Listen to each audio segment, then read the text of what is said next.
Assalamualaikum warahmatullahi wabarakatuh. Salam, Om Swastiastu, Namo Buddhaya, Salam Kebajikan. Kami dari kelompok Sungkai akan mempresentasikan materi Ukir Polifurneka tahun ajaran 2021. Izinkan saya memperkenalkan anggota kami. Agus Wisolawati dari Prodi Desain Furniture, Gilang Putra Paristiono dari Prodi Teknik Produksi Furniture, Aprilia Dwi Putri dari Prodi Teknik Produksi Furniture, Insania Khairi dari Prodi Desain Furniture, Galih Cahya dari Prodi Teknik Produksi Furniture. Lalu ada Irfan Widiansyah dari Prodi Teknik Produksi Furniture. Ada saya sendiri, Narendra Deita Trivisarwoko dari Prodi Manajemen Bisnis Industri Furniture. Irhani Zainizam dari Prodi Manajemen Bisnis Industri Furniture. Taskiroto Nikmah dari Prodi Manajemen Bisnis Industri Furniture. Lalu yang terakhir ada Julio Farelli Kusriantoro dari Prodi Desain Furniture. Hari pertama UKIR yang dilaksanakan pada tanggal 4 Oktober diisi dengan pembukaan acara sidang terbuka Senat Akademik, upacara penerimaan mahasiswa baru tahun akademik 2021-2022. Hari kedua UKIR yang dilaksanakan pada tanggal 5 Oktober diisi oleh beberapa pemateri.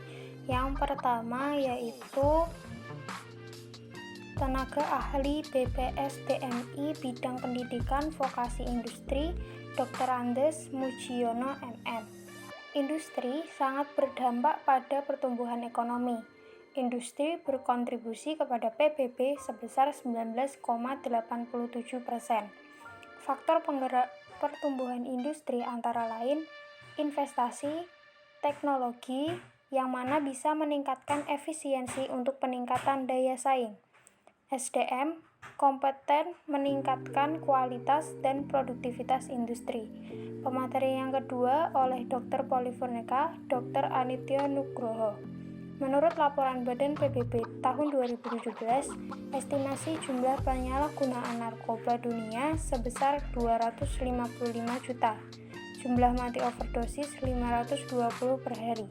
Penyalahgunaan narkoba berdasarkan pengelompokan, pekerja 59%, pelajar 24%, populasi umum 17%. Pemateri yang ketiga oleh Ketua Komite Politeknik Industri Furnitur dan Pengolahan Kayu, yang mana menjelaskan tentang isu-isu strategis. Yang pertama, masyarakat ekonomi ASEAN, adanya kesepakatan 8 profesi antar ASEAN. Kedua, industri 4.0, mengarah teknologi yang serba digital. Yang ketiga, bonus demografi, mempunyai pendidikan produktif di masa mendatang. Sistem pendidikan Politeknik Industri Furnitur dan Pengolahan Kayu antara lain yang pertama, komite vokasi, 2 interaksi antar lembaga, 3 metode pembelajaran, 4 teknologi tepat guna, alat yang digunakan sesuai dengan kebutuhan industri, 5 research bahan baku. Materi keempat dibawakan oleh Bapak Alfani Risma Nugroho selaku Pembantu Direktur 1 mengenai pengenalan sistem pendidikan tinggi, seperti 1. Kegiatan kampus berupa akademik dan non-akademis, 2. Masa studi dan beban studi seperti kurikulum selama 3 tahun dan beban studi 121 SKS, yang ketiga, dosen wali. Materi selanjutnya dibawakan oleh Bapak Supardi selaku Pembantu Direktur 3 mengenai cara membangun jejaring profesional. Yang pertama, pengertian jaringan profesional yaitu aktivitas yang dilakukan secara sengaja untuk membangun, memperkuat, dan memelihara hubungan kepercayaan dengan orang lain guna mencapai tujuan profesional. 2. Cara memperluas jaringan yaitu memanfaatkan jaringan yang sudah ada, pelihara hubungan, dan ikuti organisasi. Lalu, manfaat jejaring adalah untuk memperluas koneksi, membuka pengetahuan, dan membuka kesempatan kerja. Materi selanjutnya dibawakan oleh Ibu Penny Sofiati selaku Pembantu Direktur 2 mengenai organisasi, tata kerja, dan pembangunan zona integritas di lingkungan Politeknik Industri Furnitur dan Pengolahan Kayu, seperti struktur organisasi Polifurneka, tata letak gedung, ruang workshop, laboratorium, dan sarana penunjang lainnya. Ukir hari ketiga pada Rabu 6 Oktober 2021. Yang pertama ada materi dari Bapak Tahid Wisnubroto MT. Beliau adalah Kepala Sub Bagian Administrasi Akademik, Kemahasiswaan, dan Kerjasama. Yang kedua ada materi dari Kepala Unit Perpustakaan Bapak Dian Eko Haripurnomo MSc. Beliau menjelaskan standar operasional prosedur unit perpustakaan yang berfungsi sebagai pelayanan peminjaman, pengembalian buku, dan pelayanan bebas pustaka. Materi yang ketiga oleh Ibu Nurmadina MSI. Beliau merupakan Ketua UPPM, yang dimana UPPM merupakan Unit Penelitian dan Pengabdian Masyarakat. Materi yang keempat oleh Kepala Sub Bagian Umum dan Keuangan Bapak Wawan Dwi Novianto STMT. Di antaranya, beliau memaparkan tentang protokol-protokol kesehatan di kampus apabila mahasiswa sudah waktunya berkuliah tatap muka. Yang selanjutnya ada materi unit Teaching Factory oleh Bapak Agung Ari Purwanto MT. Di antaranya, beliau juga menjelaskan tata tertib di workshop yang menjunjung keselamatan dan ketertiban. Yang keenam ada materi Direktur Polifurneka Ibu Dr. Anda Tri Ernawati MSI, yaitu peran Polifurneka dalam peningkatan SDM di Indonesia. Dilanjutkan dengan melihat pameran Virtual Furniture Design Exhibition. Virtual Furniture Design Exhibition volume 01 2021 merupakan pameran desain furnitur virtual perdana yang diselenggarakan oleh Hima Studi Desain Furnitur. Dilanjutkan tentang materi Sistem Organisasi Mahasiswa BEM-KM Polifurneka. Badan Eksekutif Mahasiswa atau BEM adalah organisasi mahasiswa intrakampus yang merupakan lembaga eksekutif di tingkat paling tinggi, serta juga dijelaskan tentang visi misinya.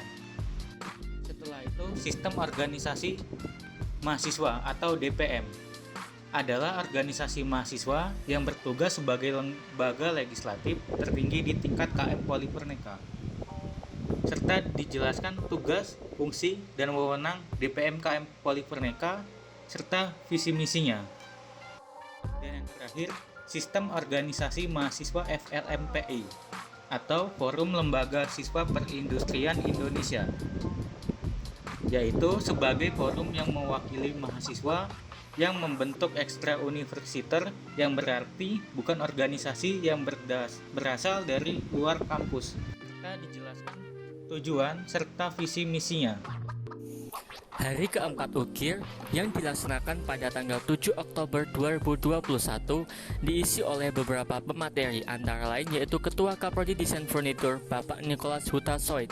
Beliau menyampaikan mengenai target lulusan desain furniture, yaitu pada tahun pertama menjadi drafter, pada tahun kedua menjadi asisten desainer, dan pada tahun ketiga menjadi junior designer. Selanjutnya ada pemateri mengenai sistem informasi akademik yang disampaikan oleh Ibu Noni. Siakat adalah aplikasi berbasis web yang dirancang untuk menangani proses pengelolaan data akademik dan data terkait lainnya, sehingga seluruh proses kegiatan akademik dapat terkelola menjadi informasi yang bermanfaat dalam pengelolaan manajemen perguruan tinggi, pengambilan keputusan, serta pelaporan di lingkungan perguruan tinggi. Selanjutnya ada materi mengenai Himpunan Mahasiswa Desain Furniture yang disampaikan oleh kakak tingkat dari Himpunan Mahasiswa Desain Furniture.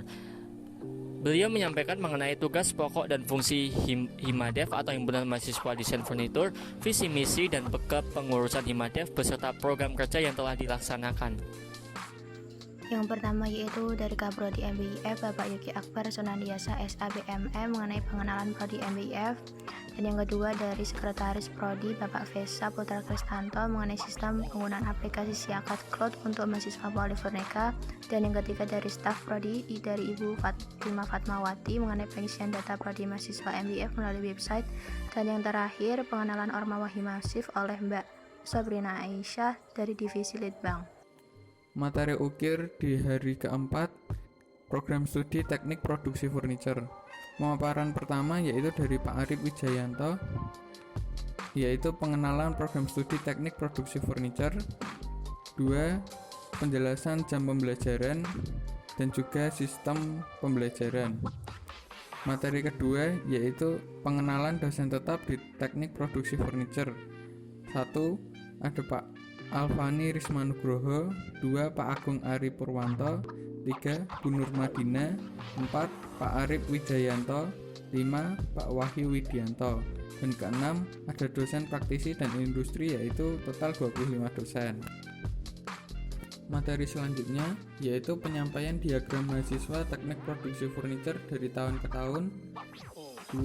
Pengenalan workshop. 3. Ada pembagian jadwal pembelajaran. Dan keempat, pembagian kelas. Pemaparan selanjutnya yaitu dari Pak Wahyu Widianto menjelaskan tentang pengenalan mesin di workshop, pengertian indeks prestasi, pengenalan kelas, dan cara penggunaan SIAKAD. Pemaparan selanjutnya dari Pak Prabowo Jati menjelaskan tentang cara pengisian KRS dan pemahaman KRS. Materi terakhir yaitu penjelasan tentang sistem organisasi mahasiswa Himatek Shift. Hari kelima UKIR pada tanggal 8 Oktober diisi dengan pengenalan UKM dan komunitas kampus.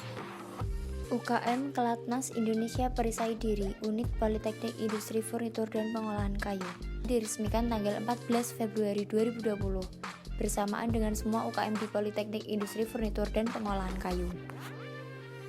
KSR PMI atau Korps Sukarela adalah kesatuan unit PMI yang menjadi wadah bagi anggota biasa dan perseorangan yang atas kesadaran sendiri menyatakan menjadi anggota KSR. Yang ketiga, UKM Mahasiswa Pecinta Alam Gantari Buana. Gantari artinya menyinari dan Buana artinya mendunia. Komunitas Lingkar Pena. Subdivisi program kerja. Pertama, sastra, yaitu ada pembuatan karya sastra, mengikuti ajang kompetisi sastra, dan pertemuan rutin anggota divisi. Yang kedua, karya tulis ilmiah, yaitu ada pertemuan dan pelatihan rutin kepenulisan, mengikuti ajang kompetisi KTI. Yang ketiga, komunitas, yaitu ada rapat rutin dan evaluasi, mengadakan webinar terkait kepenulisan. Dan yang terakhir, jurnalistik, ada pertemuan rutin anggota divisi, membentuk blog dengan artikel, dan yang terakhir membuat berita kegiatan kemahasiswaan. Yang kelima, UKM Saintek. UKM Saintek adalah UKM yang bergerak dalam penyaluran minat dan bakat mahasiswa dalam bidang perkayuan. Tujuan dibentuknya UKM Saintek sebagai jembatan untuk menampilkan produk karya mahasiswa dalam berbagai pameran atau kompetisi lokal, regional, nasional maupun internasional. Selanjutnya adalah UKM Seni, yang memiliki tujuan yaitu menjadikan UKM Seni sebagai wadah minat dan bakat para mahasiswa di bidang seni. UKM Seni sendiri dibagi menjadi 3, yaitu seni musik, seni paduan suara, dan seni tari. Kemudian ada dari UKM Olahraga, yang terdiri dari 4 divisi, yaitu badminton, basket, futsal, dan voli. UKM LDK, atau Lembaga Dakwah Kampus, adalah sebuah organisasi kemahasiswaan intrakampus yang bergerak dengan Islam sebagai asasnya. Selanjutnya ada dari komunitas KMK atau Keluarga Mahasiswa Kristiani yang dikhususkan untuk mahasiswa yang beragama Kristen dan Katolik. Untuk selanjutnya dari UKM Racana, ialah wadah penyaluran minat dan bakat mahasiswa dalam bidang kepramukaan di lingkup kampus Polifurneka yang bertugas untuk mengkoordinasikan pembentukan gugus depan secara legal beserta perancangan pembentukan komponen-komponen pendukungnya yang bertujuan ialah menjadikan gerakan kepramukaan sebagai upaya pendayagunaan sumber daya manusia industri yang berpegang teguh pada Tri, Satya, dan Dasa Dharma. Kemudian dilanjutkan oleh pengumuman nominasi oleh MC, kelompok terfavorit, King of Sosmed, Queen of Sosmed, teman rekruter aktif, dan teman rekruter rajin. Sekian presentasi dari kami, kurang lebihnya mohon maaf. Wassalamualaikum warahmatullahi wabarakatuh.